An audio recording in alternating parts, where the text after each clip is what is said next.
Bismillahirrahmanirrahim. Assalamualaikum warahmatullahi wabarakatuh. Halo, apa kabar anak-anakku kelas 10? Ketemu lagi di PJJ Sosiologi. Gimana kabarnya? Semoga selalu sehat dan tetap semangat ya.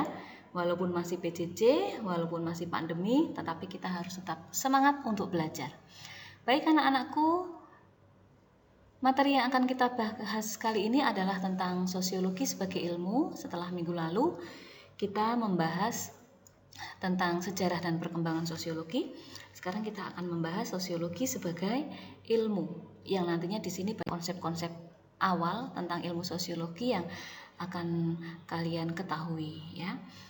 Nah, peta konsep ini kita sudah bahas minggu lalu. Bu Sari sudah share dan kalian sudah menjabarkan. Nah, kali ini Bu Sari akan menjelaskan satu persatu. Mulai dari pengertian, objek kajian sosiologi, ciri sosiologi, hakikat sosiologi, dan metode sosiologi. Selamat menyimak ya. Yang pertama, pengertian sosiologi. Ini di sejarah perkembangan sosiologi juga pernah kita bahas bahwa istilah sosiologi ya berasal dari bahasa, dari kata sosial dan logos. Sosial memiliki arti teman, serta logos berarti pengetahuan. Tapi di sini teman dalam artian yang luas, ya, banyak jumlahnya.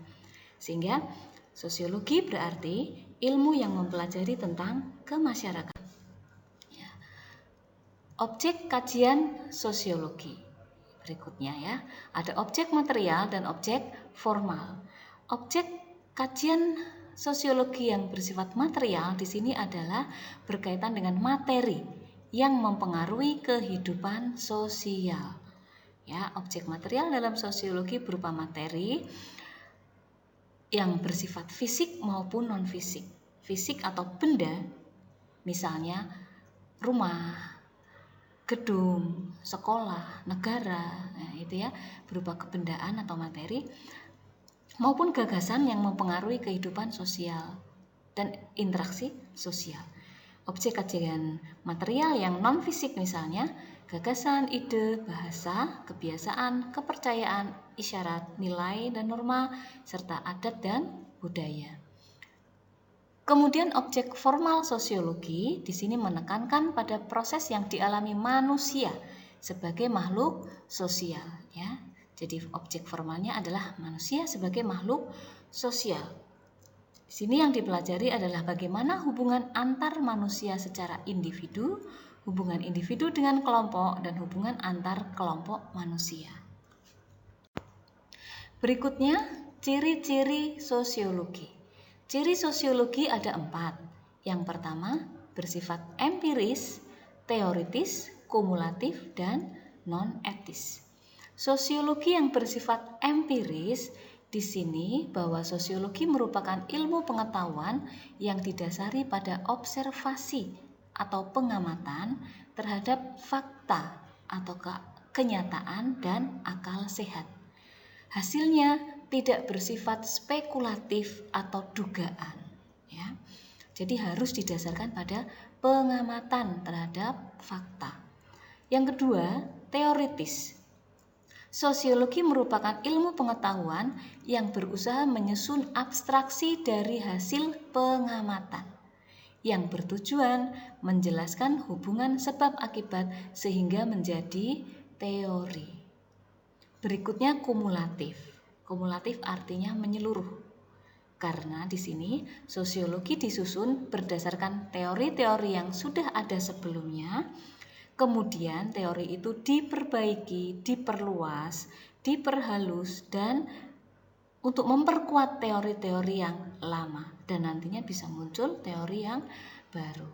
Jadi kumulatif di sini sosiologi tidak berdiri sendiri.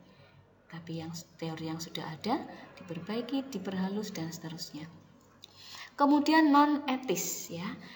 Ciri yang terakhir non-etis, sosiologi tidak mempersoalkan baik atau buruknya fakta, tetapi bertujuan untuk menjelaskan fakta tersebut secara mendalam. Ya. Jadi apa yang dibahas dalam sosiologi itu tidak melihat fakta itu baik atau buruk. Karena di sini tujuan sosiologi adalah menjelaskan fakta secara mendalam.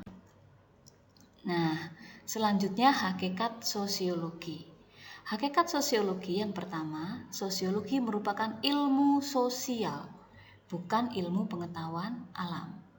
Kemudian, sosiologi termasuk ilmu pengetahuan yang kategoris, ya, bukan ilmu normatif, ya, karena di sini sosiologi tidak menjelaskan apa yang seharusnya ada, tetapi menjelaskan apa adanya, ya, bukan sesuatu yang senyatanya ada, tetapi sesuatu yang memang apa adanya sesuai dengan fakta. Kemudian sosiologi merupakan ilmu pengetahuan murni, pure science, karena di sini tujuannya adalah untuk mengembangkan pengetahuan itu sendiri, bukan ilmu pengetahuan terapan. Sosiologi merupakan ilmu pengetahuan yang abstrak, bukan konkret, karena di sini dalam sosiologi yang dikaji adalah kehidupan sosial, gejala-gejala sosial, fenomena sosial.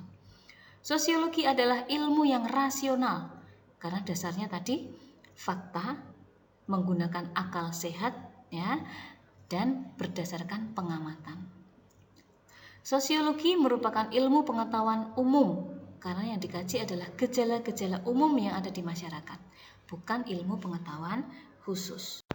Nah, yang terakhir yang kita bahas dalam sosiologi sebagai ilmu adalah metode sosiologi.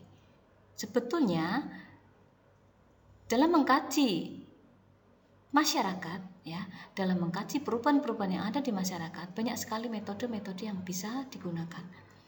Ada metode eksperimen, metode studi kasus, survei, metode historis, ada metode eksplanasi, eksploratif, deskriptif, banyak sekali.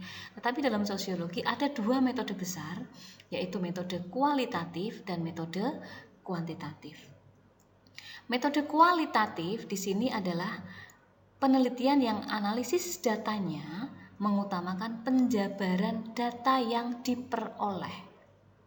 Ya, metode ini dipakai apabila data hasil penelitian tidak dapat diukur dengan angka atau ukuran lain yang bersifat eksak.